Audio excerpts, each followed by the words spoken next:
to focus on Nigeria.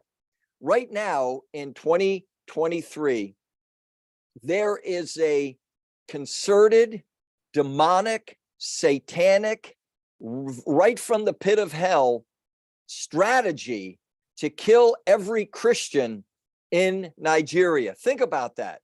Nigeria is now the killing fields of Christians, and it has been for several years because the government, in collusion with groups like Boko Haram, Islamic State, West Africa Province, and the Fulani Muslim terror herdsmen, they are on a quick path to completely Islamicize the nation of Nigeria. So 2 years ago, God raised me up and I go to Nigeria. And I want to share a couple hard pictures with you from pictures that I've taken. But, you know, it's necessary because a picture is worth 1,000 words. So here is our brother Nathan. Brother Nathan, who I just was with in November of 2022, sitting in a worship service in a church in northern Nigeria. Suicide bomber walks in and blows himself up. And this brother was close by, Brother Nathan, and he lost both of his legs above the knee. Imagine that. And for 5 years, because he didn't have any prosthesis, he had to drag himself around on his stumps around his home after he healed up. We heard his story. And again, we're talking about being people of action. Heard his story, and praise God, we were able to purchase those prostheses for him just in November of 2022. So you see, that's the result of terrorism there in Nigeria. Let me share with you, that was Nathan. Here's Nathaniel. Nathaniel, a humble husband, father, man of God, was taken captive in his home by Boko Haram. Boko Haram, the terrorist, said, Nathaniel, we're going to give you 3 opportunities to deny Jesus. And if you receive Islam as your religion, then we'll let you go. And Nathaniel said, I will never deny my Lord Jesus Christ. So they gave him 1 opportunity and they said, deny Jesus. And he said, I will not deny Jesus. They shot him in the face. Second time, deny Jesus. Nathaniel said, I will not deny Jesus. They shot him in the face. Third time, will you deny Jesus? No, shot him in the face. I don't know whether you can see this, but this brother has had multiple surgeries that Redeem and Widows and Orphans has helped him with.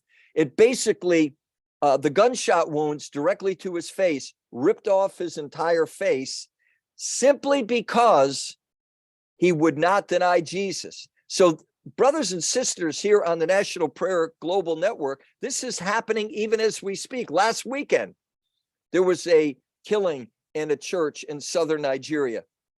Let me share a last picture with you. This is Brother Yakubu.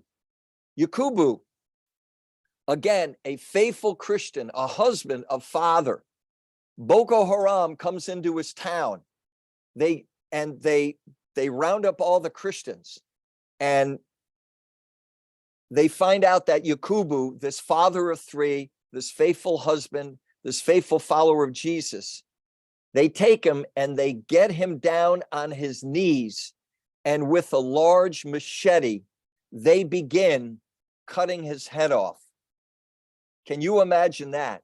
While they're in the process of cutting his head off, because they're going to behead him, they're interrupted by the Nigerian army and the Nigerian police. They come in and the terrorists flee, but they leave Brother Yakubu there in a pool of blood.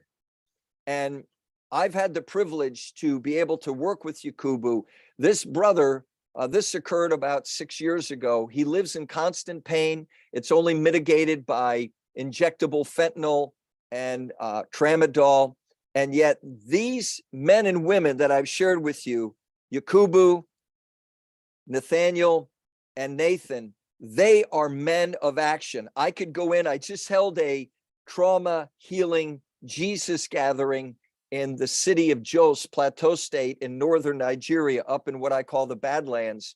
We brought in 22 widows, Nigerian widows, who all love Jesus. And because of their faith, each of these 22 widows saw in their own home their husbands beheaded and their children beheaded. Imagine that. And so I want you to remember to pray for Nigeria. If you want to come to Nigeria with me, I welcome you, and I always extend that invitation to come to any of the war zones that I go to, whether it's Iraq or Syria or Gaza or Ukraine or Northern Sudan, Khartoum, or Nigeria. But I deliver that challenge because, you know, we need to be people not only living our lives by faith, but also people of